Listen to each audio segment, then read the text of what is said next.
கர்த்தராகிய இயேசு கிறிஸ்துவின் நாமத்தினாலே உங்கள் ஒவ்வொருவரையும் நான் வாழ்த்துகிறேன். உங்கள் ஒவ்வொருவரையும் கர்த்தராகிய இயேசு கிறிஸ்து நாமம் இப்பொழுது இருக்கிறதை பார்க்கிலும் 1000 மடங்கு அதிகமாகும்படி இகபர நன்மையால் நிறைத்து உங்களை ஆசீர்வதிப்பாராக. எத்தனை பேருக்கு கர்த்தர் வாக்குத்தத்தங்கள் கொடுத்துருக்கிறாரு? வாக்குத்தத்தம் வாங்காத ஒரு ஆள் எங்கேயாவது இருக்கீங்களா? ஒவ்வொரு வருஷம் ஜனவரி 1ஆம் தேதி டிசம்பர் நைட் ஆச்சுனால என்ன செஞ்சுருவோம், நம்ம எப்படியாவது போய் ஒரு கட்டில் இருந்து கடவுள்கிட்டாவது உருவி எடுத்து கொண்டாந்து அதை மயிலிறகு பாதுகாக்கிற மாதிரி கொண்டாந்து அந்த பைபிளில் வச்சு அதை பயபக்தியாக திறந்து பார்த்து, இல்லையா, எப்படியாவது ஒரு வாக்குத்தத்தத்தை வாங்கணும். எங்கிட்ட எப்படியாவது யாரும் ஜெபிச்சு சொன்னாலும் சரி, ஒரு அட்டையில் வந்தாலும் சரி, எப்படியோ வாக்குத்தத்தத்தை வாங்கி அப்புறம் ஒவ்வொரு மாதமும் 1ஆம் தேதி அதில் ஒரு வாக்குத்தத்தத்தை வாங்கி எங்கே வைப்போம்னு தெரியாத நான் வாங்கிக்குவோம். குத்த மதிப்பாக சரி வாங்கி என்ன செய்வோம், வைப்போம் அப்படிங்கிற மாதிரி லாட்ரி சீட்டு வாங்கி வைக்கிற மாதிரி நீங்கள் வச்சுருவாங்க. லக்கி வந்து என்ன செஞ்சிடும், நமக்கு அடிக்காமலாம் போயிடும் அப்படிங்கிற மாதிரி ஆயிடுச்சு. ஆனால் வேதம் சொல்லுகிறது, தேவனுடைய வாக்கு தத்தங்கள் எல்லாம் இயேசு கிறிஸ்துவுக்குள் ஆம் என்றும் ஆமேன் என்றும் இருக்கிறது. அவர் பொய் சொல்ல ஒரு மனிதன் அல்ல, மனம் மாற ஒரு வனுபுத்திரன் அல்ல, சொன்னதை செய்யாதிருக்கிறவரும் அல்ல, வசனித்து நிறைவேற்றாதிருக்கிற தேவன் அல்ல. அவர் சொன்னால் அவரே செய்வர். சிறப்பு, அவர் சொன்னது ஏன் செய்யலை? ஒரு கொஸ்டின் நமக்கு எல்லாருக்குமே இருக்கும். கர்த்தர் சொல்லுவார், சொன்ன மாதிரி செய்வார்னு நமக்கு தெரியும். சொன்னது ஏன் செய்ய முடியாமல் போச்சு, இல்லை ஏன் அந்த நம்ம பெற முடியாமல் இருக்குது அப்படிங்கிறது தான் நம்ம இன்றைக்கி பார்க்க போகிறோம். வாசிக்கலாம். மாற்கு 4வது அதிகாரம் வசனம் 35 41 வரைக்கும் வாசிக்கும். மாற்கு 4வது அதிகாரம் வசனம் 35 41 வரைக்கும். அன்று சாயங்காலத்தில் அவர் அவர்களை நோக்கி, அக்கரைக்கு போவோம் வாருங்கள் என்றார். அவர்கள் ஜனங்களை அனுப்பிவிட்டு அவர் படவில் இருந்தபடியே அவரை கொண்டு போனார்கள். வேறே படவுகளும் அவரோடே கூட இருந்தது. அப்பொழுது பலத்த சுழல் காற்று உண்டாகி படவு நிரம்பத்தக்கதாக அலைகள் அதன் மேல் மோதிற்று. கப்பலின் பின்னணியத்தில் அவர் தலையணையை வைத்து நித்திரையாயிருந்தார்.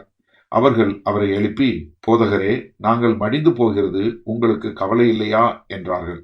அவர் எழுந்து காற்றை அதற்றி கடலை பார்த்து, இறையாதே, அமைதலாயிரு என்றார். அப்பொழுது காற்று நின்று போய் மிகுந்த அமைதல் உண்டாயிற்று. அவர் அவர்களை நோக்கி, ஏன் இப்படி பயப்பட்டீர்கள்? ஏன் உங்களுக்கு விசுவாசம் இல்லாமற் போயிற்று என்றார். அவர்கள் மிகவும் பயந்து, இவர் யாரோ, காற்றும் கடலும் இவருக்கு கீழ்ப்படுகிறதே என்று ஒருவரோடு ஒருவர் சொல்லிக் கொண்டார்கள். இப்போ வந்து பார்த்தீங்கன்னா, நம்ம எல்லாரும் இந்த ட்ராவலில் தான் இருக்கோம். நம்ம எல்லாருமே இந்த ட்ராவலில் தான் இருக்கோம். அந்த படகு நம்ம தான், நம்ம வாழ்க்கை தான். அந்த படகுல இயேசு இருக்கிறாரு, ஆனால் ஒரு பல நேரங்களில் ரெஸ்ட்டில் இருக்கிறாரு. இப்போ படகுல புயல் மோதிருச்சு. கரை சேருமா சேராதாங்கிறது தான் இப்போ நமக்கான கொஸ்டின். இந்த பிரச்சனை தீருமா தீராதா? என் கடன் தீருமா தீராதா? என் வியாதி தீருமா தீராதா? இப்படி நிறைய கொஸ்டின் இருக்குது. ஆனால் தொடங்கும் போதே வார்த்தை என்ன கொடுத்துட்டாரு? அக்கறைக்கு போவோம் வாருங்கள். சொன்னது யார்? இயேசு கிறிஸ்து. இப்போ சொல்லியாச்சு. கர்த்தர் ஒரு நாளும் பொய் சொல்லுகிற ஒரு தேவன் கிடையாது. அவர் சொன்னால் கட்டாயம் சொன்ன மாதிரியே செய்வார். இப்போ கர்த்தர் எங்கே இருக்கிறாரு? அந்த படகுல தான் இருக்கிறார். எத்தனை பேர் நம்புறீங்க என் படகுல இயேசு இருக்கிறாருன்னு? நீங்கள் கோபமாக இருக்கும்போது நம்புறீங்களா? டென்ஷனாக இருக்கும்போது நம்புறீங்களா? பிரச்சனைகளை எதிர்கொள்ளும் போது நம்புறீங்களா? அதுதான் வந்து இங்கே ரொம்ப முக்கியமானது. இப்போ படகு புறப்பட்டுச்சு, படகு கிளம்பிருச்சு. என்றைக்கு நீங்கள் ரட்சிக்கப்பட்டீங்களோ அந்த ரட்சிப்புங்கிற படகுல இயேசு வந்துட்டார். இயேசு உள்ளே வந்துட்டார். நீங்கள் ரட்சிக்கப்பட்டவனும் உங்கள் வாழ்க்கையில் இயேசு வந்துட்டார். இப்போ படகு புறப்படுது. எதை நோக்கி புறப்படுது? பரலோகத்தை நோக்கி புறப்படுது. எகிப்திலேருந்து வெளியே வந்து வாக்குத்தத்தம் எங்கே? கானான் தேசத்துக்கு. செங்கடலை கடந்தால் என்ன வரும்? வனாந்திரம் தான் வரும். அதுதான் பிரச்சனையே நமக்கு. ரட்சிக்கப்பட்டு நம்மளை கர்த்தர் எங்கே கூட்ட போகிறேன்னு சொல்கிறாரு? நான் போய் உங்களுக்காக ஒரு ஸ்தலத்தை ஆயத்தம் பண்ணிட்டு நீங்களும் என்னோடு கூட இருக்கும்படி நான் வந்து உங்களை என்னோடு கூட அழைத்து செல்வேன். இதுதான் வாக்குத்தத்தம். கரெக்டாக? இதுதான் வாக்குத்தத்தங்களின் பிரதான வாக்குத்தத்தம். இப்போ இந்த வாக்குத்தத்தத்துக்காக தான் கர்த்தர் என்ன பண்ணுறாரு அப்படின்னா, என்னை ரட்சித்திருக்கிறார். ரட்சிக்கப்பட்டவர்கள் அதன் வெளிச்சத்தில் நடப்பார்கள். ரட்சிக்கப்பட்டவர்கள் மாத்திரம்தான், ஜீவ புஸ்தகத்தில் எழுதப்பட்டவர்கள் மாத்திரம்தான் அதில் பிரவேசிக்க முடியும். இப்போ ரட்சிப்பு தான் என்னது? எகிப்தில் இருந்து வரும். பாவத்தில் இருக்கோம். பாவத்தில் இருந்து செங்கடலில் வர்றோம். செங்கடலுக்கு தாண்டி வரோம். அதான் ரட்சிப்பு. ஞானஸ்தானம் பைபிள் சொல்லுது. மேகத்தின் கீழாக அவர்கள் எல்லோரும் ஞானஸ்தானம் பெற்றார்கள். தாண்டியாச்சு. தாண்டி வந்து கண்ணை முழிச்சா என்ன இருக்குது? வனாந்தரம். எத்தனை பேர் வனாந்தரத்தில் இருக்கிறீங்க? வனாந்தரத்தில் ஒரு பெரிய பியூட்டி என்னென்னா எல்லாம் கிடைக்கும், ஆனால் அங்கே எதுவுமே இருக்காது. எங்கேருந்து தான் வந்து ஆகணும் வனாந்தரத்தில்? அங்கேருந்து வந்தால் மட்டும்தான் உண்டு. ஏன்னா கீழே ஒன்றுமே இருக்காது, கீழே ஒன்றுமே இருக்காது. வனாந்தரம்னால என்ன இல்லை, ஒன்றுமே இல்லைன்னு அர்த்தம். தமிழில் ஒரு அர்த்தம் இருக்குது, வனாந்தரம்னா என்ன, காடுங்கிற ஒரு அர்த்தம் இருக்குது இல்லையா? ஆனால் இங்கே சொல்லப்படுற வனாந்தரம் என்பது காடு இல்லை, ஒன்றும் இல்லாத பொட்டல் காடுன்னு சொல்லுவோம் இல்லையா, அதுதான். ஒன்றுமே இல்லை, ஒன்றும் இல்லை. அப்போ இங்கே தாண்டிட்டா என்ன இருக்காதுன்னா ஒன்றுமே இருக்காது. இப்போ என்ன வரணும்? எங்கேருந்து வரணும்? மேலேருந்து வரணும். நன்மையான எந்த ஈவும் பூரணமான எந்த வரமும் பரத்திலிருந்து உண்டாகி ஜோதிகளின் பிதாவின் இடத்திலிருந்து தான் இறங்கி வரணும். அப்போ மேலேருந்து இறங்கி தான் வரணும். நமக்கு எங்கே இருக்காது? இங்கே இருக்காது. பல நேரங்களில் நமக்கு பிரச்சனையே தான். ரட்சிக்கப்பட்டுட்டேன், ஆனால் எனக்கு இங்கே ஒன்றுமே இல்லையே, எனக்கு ஒன்றுமே கிடைக்கலையே, மற்றவங்களாம் அப்படி இருக்காங்க. நீங்கள் எகிப்தை விட்டு வந்துட்டீங்க. எகிப்தில் கொம்மட்டிக்காய் கிடைக்கும், வெங்காயம் கிடைக்கும், வெள்ளை பூண்டுகள் கிடைக்கும், ஆனால் ரட்சிப்பு கிடைக்காது. அடிமைத்தன வாழ்க்கையிலிருந்து விடுதலை கிடைக்காது. ஆனால் நீங்கள் ரட்சிக்கப்பட்டு வந்துட்டீங்கன்னா வெங்காயம் கிடைக்காது, வெள்ளைப்பூண்டு கிடைக்காது, கொம்மட்டிக்காய் கிடைக்காது. இதை கேட்குற யாரும் கானானுக்கு போக முடியாது. இப்போ எத்தனை பேருக்கு வேணும்? இப்போ என்ன வேணுங்கிறத நீங்கள் தான் முடிவு பண்ணணும். கொம்மட்டிக்காயா, இல்லை வெங்காயமா, இல்லை வெள்ளைப்பூண்டா, இல்லை வெள்ளரிக்காயா? இதுதான் அவங்க எதிர்பார்த்தது. ஆனால் கர்த்தர் என்ன கொடுத்தார்? மன்னாவை கொடுத்தார். தேவன் எப்படி கொடுக்குறாருன்னா விலையேற பெற்றதை தருகிறார். அவங்க என்ன எதிர்பார்த்தாங்க? அற்பமானவைகளை எதிர்பார்த்தாங்க. பைபிள் சொல்லுது, இல்லாமல் போகும் பொருள்களின் கண்களை பறக்க விடுவானேன் அப்படின்னு கர்த்தர் சொல்கிறார். இப்போ அந்த வனாந்தரத்தில் வந்ததுக்கப்புறம் அதில் ஒன்றுமே இருக்கிறது இல்லை, அது எல்லாம் எம்டியாக இருக்குது, அது எல்லாம் ஒன்றுமே இல்லை.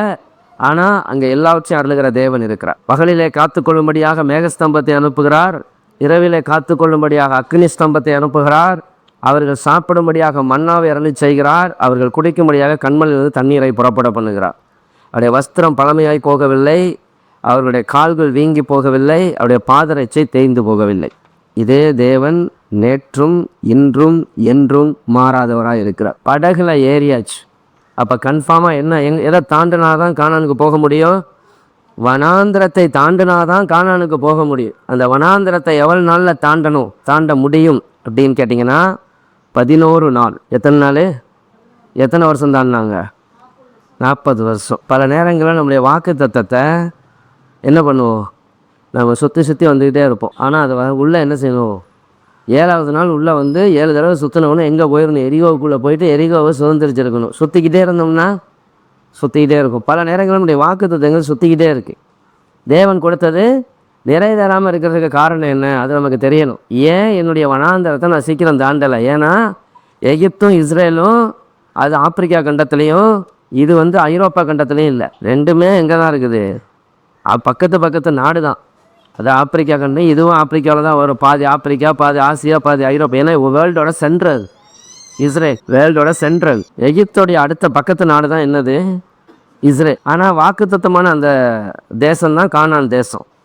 அந்த தேசத்துக்கு அவங்க அங்கேருந்து வெறும் 11 நாள். அதனால தான் பைபிள் சொல்லும், உபாகமம் 1வது அதிகாரம் 1வது வசனத்தை வாசிங்க. சேயீர் மலை வழியாய் ஒரேபுக்கு 11 நாள் பிரயாண தூரத்திலுள்ள காதேஸ் பர்னேயாவிலிருந்து.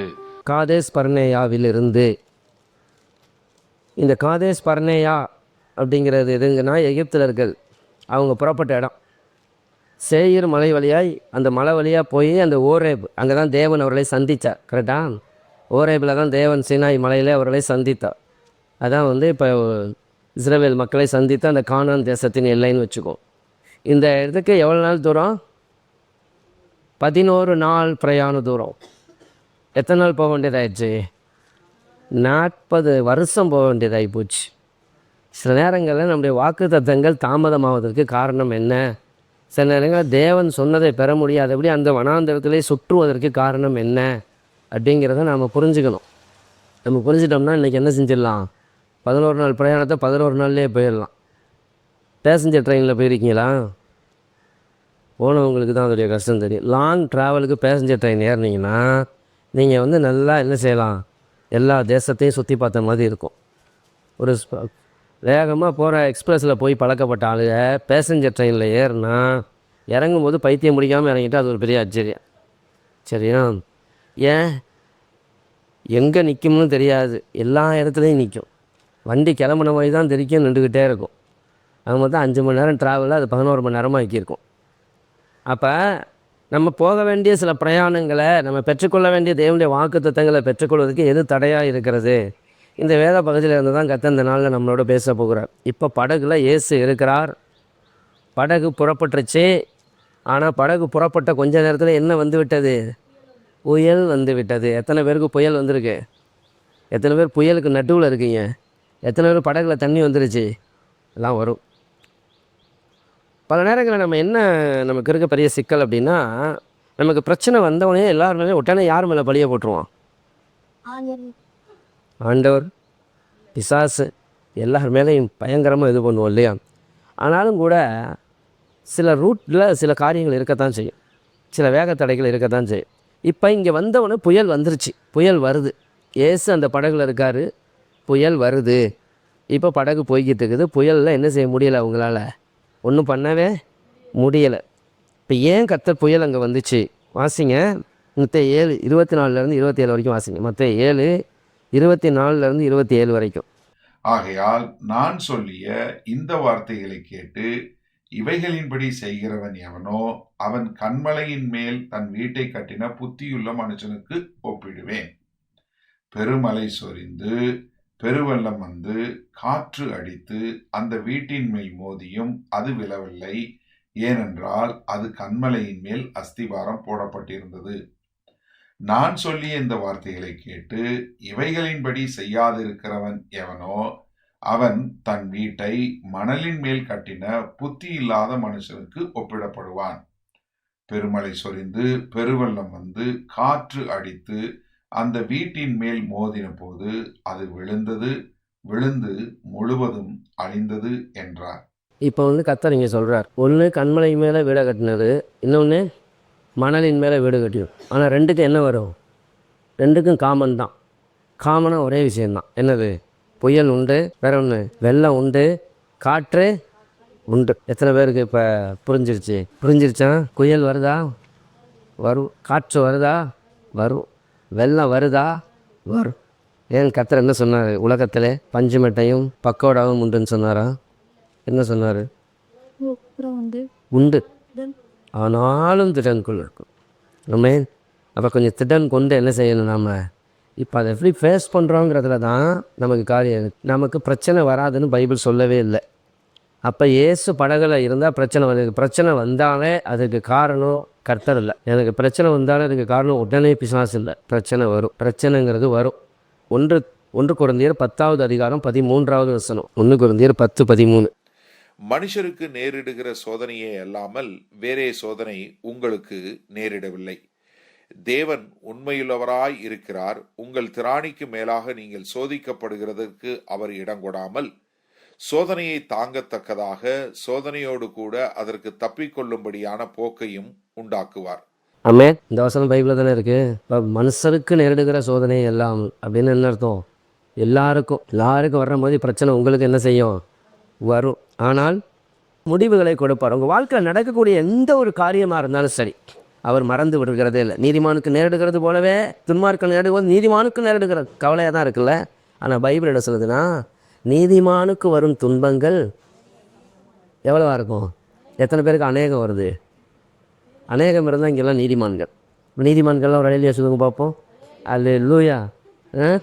ஆனால் பைபிள் என்ன சொல்லுதுன்னா, கர்த்தர் அவைகள் எல்லாவற்றிலும் நின்று ஆபத்து காலத்தில் அவனோடு இருந்து. இங்கே தான் புரிஞ்சுக்கணும், இந்த வார்த்தைகளுக்கு ஒரு பெரிய வேல்யூ இருக்குது. நமக்கு நெருக்கடி வரும்போது அவர் நம்ம கூட இருப்பார். நமக்கு பிரச்சனை வரும்போது நம்ம கூட நிற்பார், நம்மை விடுவிக்கும்படியாக. அதனால தான் சொன்ன, ஆபத்து காலத்தில் என்னை நோக்கி கூப்பிடு, நான் உன்னை விடுவிப்பேன். எதுக்காக? நீ என்னை மகிமைப்படுது. ஸோ அவருடைய நாம் எதுக்காக இந்த பைபிள் சொல்லுது? அவருடைய மகிமைக்கென்று நாட்டின நீதியின் விருட்சங்கள் என்று கர்த்தருடைய வேதம் நம்மை அழைக்கிறது. அப்போ அவருடைய மகிமைக்கு நாட்டின நீதியின் விருட்சம்னா என்ன? பல மரம் இல்லையா? அந்த பல மரத்தை பார்க்குறவர்களெல்லாம் இது என்ன இவ்வளோ செழிப்பாக இருக்குது, இவ்வளோ ஆசீர்வாதமாக இருக்குன்னு சொல்லணும். எப்படி இது இவ்வளோ செழிப்பாக இருக்குது, இவ்வளோ அருமையாக இருக்குது. அப்போ நம்மை பார்த்து ஒரு பல மரமாய் கர்த்தர் வைத்திருக்கிறார். அப்போ அதை பார்க்கிறவர்கள் என்ன மரம்? நீதியின் விருட்சம். தேவன், அந்த நீதியின் தேவனை ஆராதிக்கிற இந்த ஏழை கூப்பிட்டான். கர்த்தர் கேட்டு அவனை எல்லா இடுக்கண்களுக்கு நீங்களாக்கி விடுவித்தா, ரட்சித்தா. இல்லையா? கர்த்தர் இவர்களுக்கு பெரிய காரியங்களை செய்தார் என்று பிரஜாதிகளுக்குள்ளும் சொல்லி கொண்டார். உங்களை சுற்றி இருக்கிற மக்கள் எல்லாம் உங்களை பார்த்து என்ன செய்யணும்? சொல்லணும். அப்போ புயல் வரும்.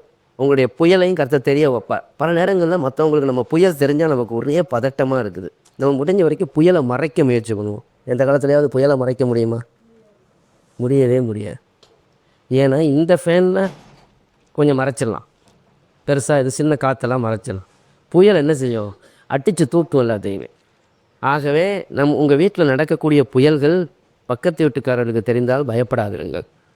தேவன் நன்மைக்காகவே அதை தெரிய பண்ணுகிறார். ஒரு நாள் வரும், அதை நன்மைக்கு எதுவாக முடிய பண்ணுவார். ஆகவே அவருக்கு தெரிஞ்சிருச்சு, இவருக்கு தெரிஞ்சிருச்சுங்கிறத பற்றி தேவனுக்கு தெரியப்படுத்துங்க. அப்பொழுது நீங்கள் டிப்ரெஷனுக்குள் சிக்கிக்கொள்ள மாட்டீர்கள்.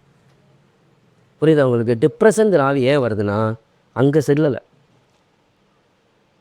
ப்ரெஷர் குக்கர், அந்த ப்ரெஷர் குக்கர் லாக் ஆச்சுன்னா என்ன? பல நேரங்களில் நாம் ஏன் வெட்டித்து செதறுகிறோம் வீட்டில்? ஏன் நம்மளால் கண்ட்ரோல் பண்ண முடியாமல் போயிட்டுருக்கோன்னா, உள்ளே என்ன பண்ணிகிட்ருக்குறோம்? லாக் பண்ணி வச்சுட்டோம். ப்ரெஷர் குக்கரோட அந்த இது வரும், அப்போக்கப்போ அது என்ன செய்யணும்? அந்த விசிலை வெளியே விடணும். அது போயிட்டே இருந்துச்சுன்னா உள்ளே இருக்கிறதும் ஒழுங்காக வெந்து வரும், அது இருக்கிறதுன்னு யூஸ் இருக்குது. அதுபோல் நம்மக்கிட்ட வர்ற ப்ரெஷர்லாம் எங்கே இறக்கி வைக்கணும்? கர்த்தர் மேல் உன் ப்ரெஷரை இறக்கி வைத்து விட. கர்த்தர் சொன்னாரா? அவர் உன்னை ஆதரிப்பார், நீதிமானை ஒருபோதும் தள்ளாட விட்டார். எத்தனை பேர் நம்புகிறோம்? ஆமென். ப்ரெஷரை இறக்கி வைக்காத ஆள் தான் வெடிக்கணும். இப்போ சீசர்களால் என்ன செய்யுங்கள? ப்ரெஷரை முதல்லையே வரும் பொழுதே, படகு சுற்றும் பொழுதே வந்தது சுழல் காற்று. ஆக நேராகவும் போக முடியாது, கிழக்கும் போக முடியாது, அங்கேயே சுற்றும். இஸ்ரவேல் மக்கள் அங்கேயே சுற்றுகிறார்கள்.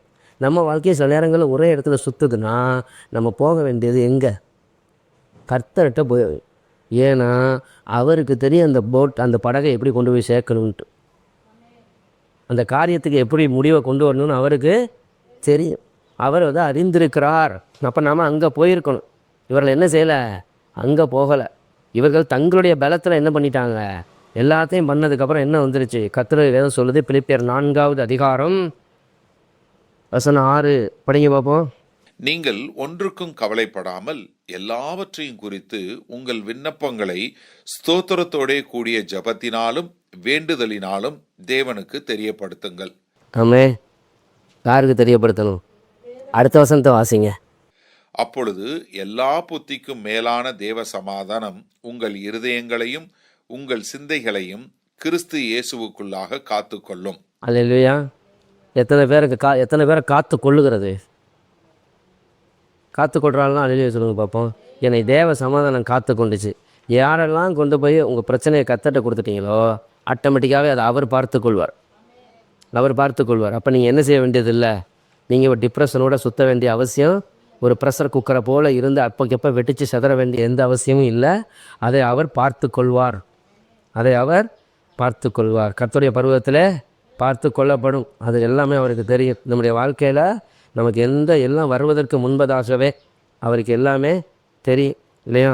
அப்போ அவருக்கு சகலமும் அவர் அறிந்திருக்கிறார். அவருக்கு தெரியாது ஒன்றுமே இல்லை. அவருடைய கண்களுக்கு மறைவான சிருஷ்டி ஒன்றுமே இல்லை. அப்போ அதனால் பார்த்திங்கன்னா நம்ம படகுல அவருக்கு போகலான்னு சொல்லும் பொழுதே அவருக்கு என்ன தெரியும்? புயல் வரும்னு தெரியுமா தெரியாதா? இப்போ உங்கள் வாழ்க்கையில் வர்ற பிரச்சனைலாம் அவருக்கு தெரியுமா தெரியாதா? 100% தெரியும். இப்போ கர்த்தர் என்ன எதிர்பார்க்குறாருன்னா, நான் எப்படி செயல்படுறேன் அதுதான் முக்கியம். பிரச்சனை எப்படி வருதுங்கிறது இல்லை, நான் எப்படி செயல்பட்டுருக்கிறேன். இப்போ சீசர்கள்ட்ட இருந்தால் நமக்கும் கர்த்தர் கற்றுக் கொடுக்குறார். இப்போ கர்த்தர் என்ன பண்ணுறாருன்னா, அவங்க சீசர்கள் போய் சொல்கிறாங்க. என்ன போய் சொல்கிறாங்க? அந்த 38வது வசனத்தை வாசிங்க. மாற்கு 4:38. கப்பலின் பின்னணியத்தில் அவர் தலையணையை வைத்து நித்திரையாயிருந்தார். அவர்கள் அவரை எழுப்பி, போதகரே, நாங்கள் மடிந்து போகிறது உங்களுக்கு கவலை இல்லையா என்றார்கள். நாங்கள் மடிந்து போகிறதை குறித்து உமக்கு பாருங்க, அவங்க கவலைப்பட்டதுன்னு பத்தாதுன்னு தேவனும் கவலைப்படணுமா? இப்போ எந்திரிச்சு அவர் என்ன பண்ணணும்? கொஞ்சம் கவலை பண்ணணும். சிலருக்கு என்னென்னா ஒரு பெரிய ஆறுதல், நம்மளோட சேர்ந்து கொஞ்சம் சிலர் அழுதா கொஞ்சம் சிலருக்கு சந்தோஷம் வந்து கொஞ்சம் அப்படி பரிதாபமாக கொஞ்சம் நம்மளோட சோகமாக பேசுனா சிலருக்கு ஒரு பெரிய மகிழ்ச்சி. அதுக்காக அவங்கள்ட்ட 1 மணி நேரம் கதை சொல்லுவாங்க. அதே கதையை தேவன்கிட்ட 2 நிமிஷத்தில் சொல்லிட்டு வந்துடுவாங்க. பிரச்சனையை தீர்க்கிறவருக்கு 2 நிமிஷம் தான். ஷார்ட் அண்ட் ஸ்வீட்டாக சொல்லுவாங்க அவர்கிட்ட, ஆண்டவரே என் பிரச்சனையை நீர் அறிவீர். பிரச்சனையை தீர்க்கவே முடியாத ஒரு ஆள் இருப்போம். நம்மளை விடுவாங்களா இல்லையான்னு தெரியலையே, இந்த அம்மா விட்டுட்டு போகுமான்னு தெரியலையே, நம்ம தப்பிச்சு போக முடியுமான்னு தெரியலையே அப்படின்னு சொல்லி அவன் வராத பொண்ணுக்கு வந்த மாதிரி இது பண்ணி, ஐயோ நம்ம வெளியே கிளம்பணுமே இவ்வளவும் சொல்லி அவன் தப்பிச்சு போக வரைக்கும் இந்த கதையை சொல்லி அவன் சோகமாக அதை கேட்டே ஆகணும் அந்த நபர்கள். அதனாலே சிலர் வந்து அடித்தா ஃபோன் எடுக்கிறதில்ல. நீங்கள் அடித்து ஃபோன் எடுக்கணும்னா நீங்கள் முன்னாடி என்ன பேசணும்னு கொஞ்சம் கவனித்து பார்க்கணும். நம்ம எந்த வகையில் வந்து பயமுறுத்தி விட்டுருப்போம் அப்படிங்கிறத கொஞ்சம் கவனிக்கணும். சரியா? 2 விஷயத்துக்கு தான் மனிதர்கள் ஃபோன் எடுக்க மாட்டாங்க. ஒன்று காசு கட்டிக்கணும், 2வது உங்கள் சோகத்தை சொன்னீங்கன்னா. இந்த 2ஐயும் சொல்லிட்டு இருந்தேன். ஏன்னா இந்த 2மே மனுஷன்ட்ட இருக்காது. ஆனால் அவன் பிரச்சனை அவன் தீர்க்கிறதுக்கு அவனுக்கு முடியல. சொல்ல உங்கள்கிட்டையும் சேர்த்து சுமக்க முடியாது. பணத்தை பொறுத்தவரையில் எவ்வளோ கோடி இருந்தாலும் இன்னொருத்தனுக்கு கொடுக்குறதுக்கு அவ்வளோ சீக்கிரம் கை சேர நிறைய பேருக்கு நீளாது. ஆகவே இந்த 2ஐயும் நீங்கள் எங்கே தான் கொண்டு போய் விடணும். அவர் எல்லாத்தையுமே அவர் கேட்டுப்பார். நீங்கள் எவ்வளோ நேரம் நின்று வேணாலும் நீங்கள் ஜெபிக்கலாம். நீங்கள் 2 ஜெபிங்க, கர்த்தர் அங்கே இருப்பார். நீங்கள் ஜெபிக்க தேவ பிரசன்னம் தான். நீங்கள் ஜெபிக்க தேவ எந்திரிச்சு வாங்க, ஒரு பாரமும் இருக்காது. பாட்டை மட்டும் பாடுவோம், கர்த்தர் மேல் பாரத்தை வைத்து விடு. அப்போ கலங்கி தவிச்சுக்கிட்டே இருக்கோம்னா என்ன வைக்கலைன்னு அர்த்தம். இப்போ சீசர்கள் என்ன பண்ணுறாங்கன்னா, என்ன போய் கேட்டாங்க, நாங்கள் சாக போகிறத பற்றி உங்களுக்கு எந்த கவலையும் இல்லையா? நம்மளை சாவடிக்கிறதுக்காக தான் இயேசு வந்து தேவன் வந்து தம்முடைய ஒரே பேரோட குமாரன் இந்த பூமிக்கு அனுப்புனாரா? எதுக்கு அனுப்புனாரு? வாழ வைக்கிறது. யோவான் 10:10 என்ன சொல்லுது? திருடன் திருடவும் கொல்லவும் அழிக்கவும் வருகிறானே அன்றி வேறொன்றுக்கும் வரான். நானோ அவைகளுக்கு ஜீவன் உண்டாயிருக்கவும் அது பரிபூரணப்படவும் வந்தேன். அல்லேலூயா. நானோ அவைகளுக்கு ஜீவன் உண்டாயிருக்கவும் அவைகள் பரிபூரணப்படவும் வந்தேன். அப்போ இயேசு வர்றதுக்கு ஒரு முகாந்திரம் இருக்குது. இயேசு உங்கள் படகுல வர்றதுக்கான ஒரு முகாந்திரமே என்னென்னா, உங்கள் வாழ்க்கையில் ஜீவனை உண்டாக்க வேண்டும். இல்லாதவைகளை இருக்கிறவர்கள் அழைக்கிற கர்த்தர். அவர் ஒன்றும் இல்லாதவைகளிலும் அவர் என்ன செய்கிறார்? உள்ளவைகளைப் போல அழைக்கிற கர்த்தர். அவரால் என்ன செய்யக்கூட அதிசயமான காரியம் ஒன்று உண்டோ அப்படின்னு கர்த்தர் காண்பிக்க விரும்புகிறார். அவர் அதுக்காக தான் என்ன பண்ணுறாரு? உங்கள் கூட வரார். அப்போ கர்த்தர் சொல்கிறாரு, நான் உங்கள் கூட தான் வந்துக்கிட்டு இருக்கிறேன். இப்போ ஜீவன் அவைகள் பரிபூரணப்படவும். அப்போ என்ன பண்ணுறாரு? அவர் எப்படி பண்ணுறாரு? நீங்கள் சம்பூர்ணமாய் சாப்பிட்டு திருப்தி அடைந்து உங்களை அதிசயமாய் நடத்தி வந்த உங்கள் தேவனாகிய கர்த்தருடைய நாமத்தை துதிப்பீர்கள். என் ஜனங்கள் ஒருபோதும் வெட்கப்பட்டு போவது இல்லை. வார்த்தையை விசுவாசிக்கணும். அப்போ தேவன் பொய் சொல்ல ஒரு மனிதன் அல்ல. ஆனால் கூப்பிடுறதுக்கு தான் நம்முடைய இங்கே எதுக்காக இந்த புயல் அனுமதிக்கிறாருன்னா, 1 பேதுரு 1:7 வாசிங்க. 1 பேதுரு 1:7. அழிந்து போகிற பொன் அக்கினியினாலே சோதிக்கப்படும். அதை பார்க்கிலும் அதிக விலையேற பெற்றதாய் இருக்கிற உங்கள் விசுவாசம் சோதிக்கப்பட்டு இயேசு கிறிஸ்து வெளிப்படும் போது உங்களுக்கு புகழ்ச்சியும் கனமும் மகிமையும் உண்டாக காணப்படும். அழிந்து போகிற பொன் அக்கினியினாலே அதை பார்க்கிலும் அதிக விலையேற பெற்றதாக இருக்கிற உங்கள் விசுவாசம். யாருடைய விசுவாசம்? அதே தான், என்னுடைய விசுவாசம்.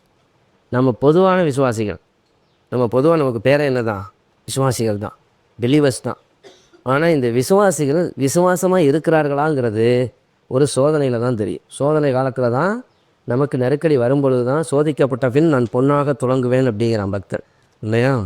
இப்போ நமக்கும் சோதனை வரும். ஆபிரகாமுக்கு ஒரு சோதனையை கொடுத்தா. என்ன சோதனை? மகனையே கொண்டாந்து பலி செலுத்தணும். என்ன செஞ்சார்? காலையில் எந்திரிச்சார், பையனை கூப்பிட்டார், 2 வேலைக்காரங்களை கூப்பிட்டார். யாரை கூப்பிடலை? வீட்டுக்கார அம்மாவை கூப்பிடல. சில நேரங்களில் நீங்கள் விசுவாசத்தில் போகும்போது உங்கள் கூட இருக்காலையே கூட முடியாது. சில நேரங்களில் நீங்கள் தனியாக தான் ஓடணும். உங்கள் விசுவாசத்துக்கு சொல்லியிருந்தால் என்ன நடந்திருக்கும்? விடமாட்டான்ல. ரொம்ப மறந்து பண்ணியிருந்தால் என்ன நடந்திருக்கும்? கூலிப்படை அந்த அம்மாவே வச்சுருந்தாலும் ஆச்சரியப்படுறதுக்கு இல்லை. கண்ணே மணியேன்னு ஒரு பெத்தெடுத்து ஒரு பிள்ளைய பெத்தெடுத்தா கடைசியில் நீ வந்து 2 கிட்ட அந்த பையலை கொண்டே பழி கொடுப்பேன்னு சொல்லுவேன், நான் ஏற்றுக்கோண்ணா, அந்த அம்மா விட்டுருமா? வேலைக்காரங்கள்கிட்ட சொன்னார், நானும் பையனும் போயிட்டு அங்கே போய் பணிஞ்சிட்டு வரோம், நீங்கள் எல்லாம் இங்கே இருங்க, நான் அங்கேயும் சொல்லணும். சொன்னேன், என்ன பண்ணுவேன்? நம்ம எஜமானுக்கு கொஞ்சம் மூளை மலிஞ்சு போச்சு, பையலை எப்படியாவது தூக்கிட்டு ஓடுங்கடான்னு சொல்லி ஓடி, நம்மளால் வயசான ஆள் ஓட முடியுமா? அழகாக கொண்டு போய் என்ன பண்ணியிருப்பாங்க, அந்த அம்மாட்ட கொடுத்து உங்கள் வீட்டுக்காரர் ஒரு மாதிரி ஆயிடுச்சுமா, பழி கொடுக்க போகிறேன்னு நிற்கிறாப்புல அப்படின்ட்டு. ஆக அங்கேயும் சொல்லலை. பையன் அவன் இளம் பையன், நம்மால் வந்து 100 வயசுக்கு மேலே இருக்க ஆள். அப்போ கேட்குறான், கட்டை இருக்குப்பா, கத்தியும் இருக்குப்பா, நெருப்பு இருக்குப்பா, ஆடு எங்கப்பா? அப்போ தான் அவன் சொன்னான், கர்த்தர் பார்த்து கொள்வார். எத்தனை பேர் விசுவாசிகள் கர்த்தர் பார்த்து கொள்வார்? சில நேரங்களில் உங்களுடைய விசுவாசத்தை யாரோடையும் ஷேர் பண்ண முடியாது. ஏன்னா அதை கேட்டால் மற்றவங்களுக்கு பெக்குலியராக இருக்கும், பைத்தியமாக தோன்றும். ஏன்னா அது உங்கள் வாழ்க்கை. நீங்கள் ஃபேஸ் பண்ணக்கூடிய சூழ்நிலை. நீங்கள் அதை சொன்னீங்கன்னா இதெல்லாம் ஒரு பிரச்சனையான்னு வாங்க இன்னொருத்தர். ஆனால் அதை ஃபேஸ் பண்ணுற உங்களுக்கு மட்டும்தான் அதோடைய சூழ்நிலை தெரியும். அதை கடந்து போகிற உங்களுக்கு மட்டும்தான் அதோடைய வலிகள் வேதனைகள் தெரியும். அப்போ தேவன் அதை பார்த்து கொண்டிருக்கிறார். அதனால தான் பைபிள் சொல்லுது, அவனவனுக்கு பகிர்ந்த விசுவாச அளவின்படி அவனவன் என்ன வேண்டும். இப்போ பொதுவான விசுவாசம் ஒன்று இருக்குது, ஆனால் உங்கள் வாழ்க்கையில் கடந்து போக வேண்டிய ஒரு விசுவாசம் இருக்குது. உங்களுக்கு வர புயலில் மற்றவருக்கு ஈஸியாக கிடைச்ச ஒரு காரியம் உங்களுக்கு புயலில் பெரிய சுனாமியாக அடித்து தான் கிடைக்கும். அதுதான் நீங்கள் விசுவாசத்தில் ஓட வேண்டிய பகுதி. அப்போ அவர்களால் என்ன செய்ய முடியாது, அதை புரிந்து கொள்ள முடியாது. இதெல்லாம் ஒரு காரியமா அப்படின்னு அவங்க விளக்கம் சொல்லுவாள். அப்போ நீங்கள் ஒன்றும் செய்ய முடியாது. அப்போ என்ன தான் செய்யணும், அவரைத்தான் நோக்கி பார்த்தாகணும். இப்போ இந்த புயல் அடித்து சுழலும் போது இப்போ தான் நம்முடைய விசுவாசம் சோதிக்கப்படுகிறது. விசுவாசம் இல்லாமல் தேவனுக்கு பிரியமாக இருப்பது கூடாத காரியம். எப்படி விசுவாசிக்கணும், தேவன் ஒருவர் உண்டென்றும் தம்மை தேடுகிறவர்களுக்கு பலன் அளிக்கிறவர் என்றும் விசுவாசிக்க வேண்டும். எங்கே இருக்கு, எங்கேயாவது இருக்கும். எபிரேயர் 11:6 இருக்குது. சரிங்களா? அப்போ நீங்கள் ஒரு தேவன் இருக்கிறாரு அப்படிங்கிறத எல்லாரும் நம்புகிறோம். ஆனால் என் பிரச்சனைக்கு அவர் தீர்வு கொடுப்பார்னு நான் நம்பணும். அங்கே தான் உங்களுடைய புயல்லேருந்து வெளியே வர்றது அடங்கியிருக்கு. அடுத்து 1 யோவான் 4:18 வாசிங்க. அன்பிலே பயமில்லை, பூரண அன்பு பயத்தை புறம்பே தள்ளும், பயமானது வேதனையுள்ளது, பயப்படுகிறவன் அன்பில் பூரணப்பட்டவன் அல்ல. பூரண அன்பு பயத்தை புறம்பே தள்ளும். அப்போ பார்த்தீங்கன்னா அன்பில் அப்போ பயப்படுகிறவன் அன்பில் பூரணப்பட்டவன் அல்ல. தேவன் எப்படிப்பட்டவர் இருக்காரு, அன்பாக இருக்கிறார். நம்முடைய ஏக சுதன் என்றும் பாராமல் அவரையே நமக்காய் கொடுத்தவர் மற்ற எல்லாவற்றையும் அருளாதிருப்பது எப்படி? அப்போ தேவன் உங்கள் கூட இருக்கிறார் அப்படின்னு ஒரு ஆளுக்கு என்ன இருக்காது, பயம் இருக்காது. பயம் இருந்தால் என்ன இருக்காது, விசுவாசம் இருக்காது. அப்போ தேவன் மேலே என்ன வந்துடும், சந்தேகம் வந்துடும். அதனால தான் சீசர்கள் கேட்டாங்க, என்ன கேட்டாங்க, நாங்கள் சாக போகிறத பற்றி உங்களுக்கு எந்த கவலையும் இல்லையா? பல நேரங்களில் நம்ம ஏன் இதை பற்றி பேசிக்கிட்டே இருக்கோம்னா, நான் இருக்கிறதோட செத்துட்டோம் நல்லது, இந்த பிரச்சனை என்னால் இது பண்ண முடியாது, நான் இப்படியே இருக்கிறேன் அப்படின்னு சொல்லி கத்தட்டையும் புலம்புறோம்னா நம்முடைய விசுவாசம் இல்லை. கத்தர் சொல்கிறாரு, நீ விசுவாசித்தால் தேவனுடைய மகிமையை காண்பாய். சில நேரங்களில் பிற பிரச்சனை வந்தால் தான் யாருடைய விசுவாசம் எப்படிங்கிறத கண்டுபிடிக்க முடியும். கரெக்டாக அந்த அம்மா முதல்ல கர்த்தர் சொல்கிறார், மார்த்தாலே நீ அநேக காரியங்களை கொடுத்து கவலைப்பட்டு கலங்குகிறாயின்ட்டு. மரியாதை அப்படி இல்லை, பாதத்திலே உட்காந்து வார்த்தையை கேட்டுச்சு. ஆனால் பிரச்சனை வந்ததுக்கப்புறம் இயேசு வந்தப்போய் அந்த அம்மா எந்திரிச்சு போகல, ஓடி போய் அவரை பார்த்தது யார் தான், மார்த்தாள் தான். நம்முடைய பிரச்சனைகள் தான் நம்முடைய விசுவாசம் எவ்வளோ பெருசுன்னு காண்பிக்கும். மார்த்தாள் ப்ராக்டிக்கலாக இருக்கா. ஓகே, என் சகோதரன் மறிச்சா என்ன செய்வான், உயிர்த்தெழுதலின் நாளில் அவனும் இருந்திருப்பான் அப்படிங்கிறான். அப்போ கர்த்தர் சொல்கிறாரு, நீ விசுவாசித்தால் தேவனுடைய மகிமையை காண்பாய் என்று நான் உனக்கு சொல்லலையா? அப்போ கர்த்தர் சொன்னது, கர்த்தர் அந்த இடத்துல என்ன சொன்னார், எல்லாமே அழுகி நாற்றம் எடுத்து போச்சு. ஏற்கனவே வியாதியில் தான் மறிச்சு போயிருக்கிறான். இப்போ கர்த்தர் சொல்கிறாரு, நீ விசுவாசித்தால் தேவனுடைய மகிமையை காண்பாய். அப்படின்னா என்ன அர்த்தம், வெறும் உயிர் மட்டும் வந்தால் பத்தாது. நாயில் ஒரு விதவை மகனுக்கு அவன் ஹார்ட் அட்டாக்ல எதுலேயே போயிட்டான், ஒன்றும் பிரச்சனை இல்லை.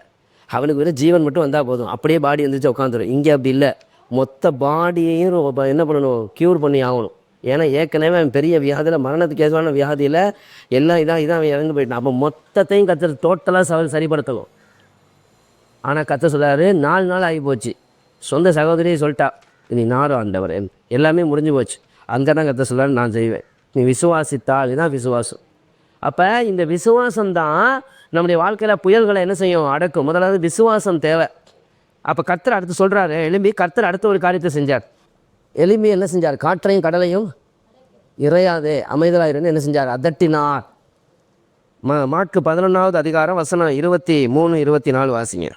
எவனாகிலும் இந்த மலையை பார்த்து நீ பெயர்ந்து சமுத்திரத்திலே தள்ளுண்டு போ என்று சொல்லி தான் சொன்னபடியே நடக்கும் என்று தன் இருதயத்தில் சந்தேகப்படாமல் விசுவாசித்தான், அவன் சொன்னபடியே ஆகும் என்று மெய்யாகவே உங்களுக்கு சொல்லுகிறேன். ஆதலால் நீங்கள் ஜெபம் பண்ணும்போது எவைகளை கேட்டுக்கொள்வீர்களோ அவைகளை பெற்றுக்கொள்வோம் என்று விசுவாசியுங்கள், அப்பொழுது அவைகள் உங்களுக்கு உண்டாகும் என்று சொல்லுகிறேன். இப்போ கர்த்தர் சொல்றாரு, மலையை பார்த்து பெயர்ந்து சமுத்திரத்திலே தள்ளுண்டு போய் என்று சொன்னால், சந்தேகப்படாமல் விசுவாசித்தால் என்ன நடந்துடும், அது போயிடும். ஒரு தேவ மனிதன் சொல்கிறாரு, உன் பிரச்சனை எவ்வளோ பெருசுன்னு தேவன்கிட்ட சொல்கிறத பார்க்கலாம், உன் தேவன் எவ்வளோ பெரியவர்னு பிரச்சனைகிட்ட சொல்லு, ஆட்டோமேட்டிக்காக நீ ஜெயிச்சிடுவேன். இயேசுவின் நாமத்தினால அதுக்கு நீ என்ன செய்யணும், அந்த புயலுக்கு கட்டளை கொடுக்கணும். கமாண்டிங் ப்ரேயர், கட்டளை கொடுத்து ஜெபிக்க பழகணும். ஒரு பிரச்சனை வரும்பொழுது எல்லாத்துக்கும் போய் அழுதுகிட்டே இருக்க வேண்டியதில்லை, பிரச்சனைகளை நீங்கள் எதிர்த்து நிற்கணும். பிசாசுக்கு எதிர்த்து நில்லுங்கள், அப்பொழுது அவன் உங்களை விட்டு என்ன செய்வான்?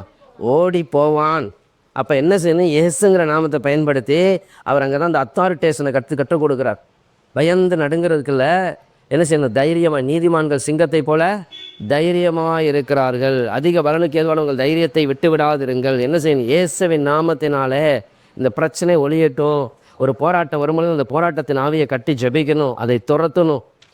அது பெரிய மலை, அது பெரிய இது, அதை பிரச்சனை எல்லாம் பெருசு, தேவன் தான் பெரியவர். அந்த தேவன் நம்ம கூட இருக்கிறார். அதனால தான் 1 யோவான் 4:4 என்ன சொல்லுகிறதுன்னு சொன்னால், நீங்கள் தேவனால் உண்டாயிருந்து அவர்களை ஜெயித்தீர்கள், ஏனெனில் உலகத்தில் இருக்கிறவனிலும் உங்களில் இருக்கிறவர் பெரியவர். அப்போ பெரிய தேவன் எனக்குள்ளே இருந்தார்னா நான் என்ன செய்ய முடியும்? ஜெயிக்கும். அதனால தான் கிறிஸ்துவால் பிறப்பதெல்லாம் உலகத்தை ஜெயிக்கும்.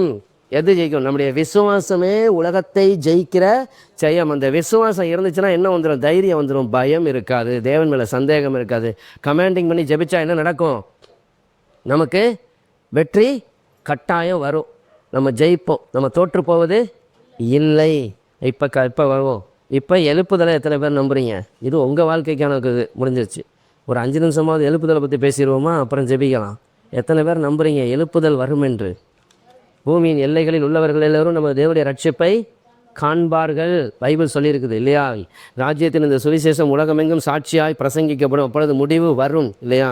அப்போ சமுத்திரம் ஜலத்தினால் நிறைந்திருக்கிறது போல பூமி கர்த்தரை அறிகிற அறிவினால் நிரப்பப்படும். இதெல்லாம் கர்த்தர் சொல்லுங்கள். இருளில் இருக்கிற ஜனங்கள் பெரிய வெளிச்சத்தை கண்டார்கள், மரண இருளின் திசையில் இருக்கிற வெளிச்சம் உதித்தது. இதெல்லாம் கர்த்தர் சொல்லியிருக்கிறார். அப்போ இதெல்லாம் கர்த்தருடைய வாக்கு தத்தங்களாக இருக்கிறது. அப்போ இந்த பூமியில் ஒரு எழுப்புதல் கட்டாயம் வந்து தான் ஆகணும். இது தேவனுடைய தீர்மானம். இப்போ இந்த எழுப்புதலுக்காக கர்த்தர் சொல்லிட்டார். எழுப்புதலில் கர்த்தரும் இருக்கிறார். ஆனால் என்ன வருது? அந்த எழுப்புதல் வரக்கூடாதபடி நிறைய புயல்கள் வருகிறது இல்லையா? நிறைய புயல்களை நம்ம பார்க்குறோம், நம்ம ஜெபிச்சுட்டு இருக்கிறோம். நிறைய காரியங்கள் வெறும் புயல்களை போல் அலை. அதே இடத்துல படகு இருக்குது, எழுப்புதல் மூவ் ஆகிற மாதிரியே தெரியலை. எழுப்புதல் பார்த்தா படகு என்ன செய்ய சுற்றி திரும்பி போகிற மாதிரி தான் இருக்குது இப்போ சூழ்நிலைகள் எல்லாமே இல்லையா? நம்பிக்கைக்கான எந்த வழியும் இல்லை. இனிமேல் ஒரு ரட்சிப்பு உண்டாகுமா? இனி ஒரு எழுப்புதல் உண்டாகுமா? நமக்கு ஒன்றையுமே பார்த்தா கண்டுபிடிக்க முடியலை. எல்லாம் எதிராக இருப்பது போல் இருக்குது. இப்போ சொல்லுங்கள், எழுப்புதல் வருமா வராதா? அவ்வளோதான். அப்போ நாம் என்ன செய்யணும்? நம்ம ஜெபிக்கணும். எப்படி ஜெபிக்கணும்? வந்தால் வரட்டும் ஆண்டவரே, வராட்டி அது உங்கள் பிரச்சனை, எங்களுக்கு இல்லை ஜெபிக்கணுமா? எப்படி ஜெபிக்கணும்? அவருடைய சித்தம் நிறைவேறணும்னு விசுவாசிக்கணும். போல நான் இருக்க சூழ்நிலையை பார்க்கக்கூடாது, தேவன் சொன்ன வாக்கு தத்தத்தை பார்க்கணும். அப்போ எழுப்புதல் கட்டாயம். விசுவாசித்தால் தேவனுடைய மகிமையை நம்ம பார்க்க வேண்டிய பெரிய தேவ மகிமை என்ன தெரியுமா? இந்த தேசம் தேவனை அறிகிற அறிவினால் நிரப்பப்படுகிறது. இந்த தேசம் தேவனை அறிகிறவர்கள் இயேசுவின் ரத்தத்தினால் இந்த தேசம் கழுவப்பட வேண்டும் இல்லையா? அப்போ பாவத்தில் சாபத்தில் வாழ்ந்து கொண்டிருக்கிற ஜனங்கள் கிறிஸ்துவாகிய மெய்யான இரட்சகராகிய இயேசுவை அறிந்து கொள்வதற்கு என்ன செய்யணும்? ராஜாக்களுக்காக, அதிகாரம் உள்ளவர்களுக்காக நாம் என்ன செய்யணும்? எல்லா ஜனங்களுக்காக நாம் ஜெபிக்க வேண்டும் என்று கர்த்தர் சொல்லியிருக்கிறார். அப்போ இந்த புயல்களை கண்டு நம்ம சோர்ந்து போகக்கூடாது. இதெல்லாம் கண்டு இனிமேல் வராது அவ்வளோதாங்கன்னு நினைக்கக்கூடாது. உங்கள் வாழ்க்கையாக இருக்கட்டும், தேசத்தின் காரியமாக இருக்கட்டும், ஒன்று தான், புயல் கட்டாயம் இருக்கும். ஆனால் புயலின் நடுவிலே கர்த்தர் இருக்கிறார். அந்த புயலின் நடுவில் உங்கள் படகை கரை சேர்க்க கர்த்தர் இருக்கிறார். அந்த படகு கரை சேர்ந்தது போலவே உங்கள் வாழ்க்கையை கரை சேர்ப்பார். இந்த புயல் கரை சேர்ந்தது போலவே கர்த்தர் தம்முடைய சுத்தத்தை இந்த பூமியில் நிறைவேற்றுவார். நிச்சயமாகவே இந்த தேசம் தேவனை அறிகிற அறிவினால் நிரப்பப்படும். எல்லா ஜனங்களும் ரட்சிக்கப்படும், சத்தியத்தை அறிகிற அறிவினாலும் நிரப்பப்பட வேண்டும் என்ற தேவனுடைய வாக்குத்தத்தம் கட்டாயம் என்ன செய்யும்? நிறைவேறும். அதை நான் விசுவாசிக்கணும். சூழ்நிலையில் கண்டு பயந்து இதெல்லாம் இனிமேல் நடக்காது அப்படின்னு நம்ம இது பண்ணக்கூடாது. கோலியாத்தை கண்டு பயப்படுறதுக்கு கர்த்தர் அழைக்கல. சர்வ வல்லமையுள்ள தேவன் யாருன்னு காண்பிக்கிறதுக்கு தான் கர்த்தர் நம்மளை அழைத்திருக்கிறார். உட்காந்துட்டு கோலியாத் என்ன பேசுகிறானே கேட்டுக்கிட்டு இருக்கிற ஒருத்தனும் ஜெயிக்கிறது இல்லை. தேவன் என்ன செய்வார் என்று விசுவாசித்தவன் தான் காரியத்தை சாதித்தான். இன்றைக்கி நம்முடைய விசுவாசம் அப்படி தான் இருக்கணும். ஸோ உங்களுடைய தனிப்பட்ட வாழ்க்கையாக இருக்கட்டும், தேசத்தின் காரியமாக இருக்கட்டும், ஒன்றை நினைவில் வைத்து கொள்ளுங்கள். அவர் பொய் சொல்ல ஒரு மனிதன் அல்ல, மனம் மாற ஒரு மனுபுத்திரன் அல்ல, சொன்னதை செய்யாதிருக்கிறவர் அல்ல, வசனத்தை நிறைவேற்றாதிருக்கிற தேவன் அல்ல. அவர் சொன்னார், அவர் அக்கறைக்கு போவன் சொன்னது அவர் தான். அந்த படகு கரை சேர்ந்தது. ஏன் கரை சேர்ந்துச்சு தெரியுமா? வீட்டில் போயிட்டு அடுத்த அதிகாரத்தை படித்து பாருங்கள். ஒரு மனிதன் என்ன செய்கிறான்? 2000 பன்றிகளை கொள்ளக்கூடிய அளவுக்கு அவனுக்குள்ளே பிசாசு இருந்துச்சு. அந்த பிசாசு துரத்தப்பட்டுச்சு. துரத்தப்பட்டவனை என்ன நடந்துச்சு? அவன் போய் 10 தெக்கப்போலி அப்படின்னா 10 டவுன்ஸ்னு அர்த்தம், 10 பட்டணங்கள்னு அர்த்தம். 10 ஊருக்கு அவன் சுவிசேஷத்தை அறிவிச்சிட்டான். ஸோ தேவன் உங்கள் வாழ்க்கையில் செய்யக்கூடிய எந்த காரியமும் அவருடைய நாமத்தின் மகிமைக்காக, உங்கள் வாழ்க்கையில் எந்த பிரச்சனைகள் போராட்டம் வந்தாலும் தேவன் ஒரு மகிமையான காரியத்தை உங்களுக்கு முன்னாடி வச்சிருக்காருங்கிறத மறந்துடாதீங்க. தேவனுக்கு ஒரு பெரிய நோக்கம் உண்டு. ஆகவே சுழல் அடிக்கும்போது சோர்ந்து போகாதீங்க, பிரச்சனைகள் வரும்போது சோர்ந்து போகாதீங்க, தேசத்துக்காக ஜெபிக்கிறவர்கள் சோர்ந்து போகாதீங்க.